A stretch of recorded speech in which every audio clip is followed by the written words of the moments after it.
खेळायचा टाइम आहे. पण मम्माचं गाई करायचा टाइम आहे.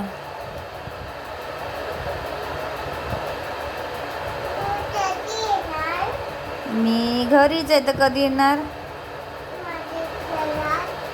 तुझ्या घरात. केव्हा आहे तुझ्या घरात? हो, किती वाजता येऊ? टाइम तर सांग किती वाजता आहे.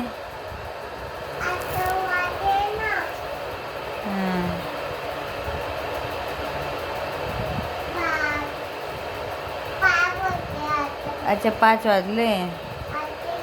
ओके, काय बनवणार? भातू. दुसरा? मला भातू नाही आवडत. मला नाही आवडत भातू. हा, काय देणार ते बनव तुम्हाला जे आवडतं ते. ओ, भाजी चपाती. बाय बच्चा.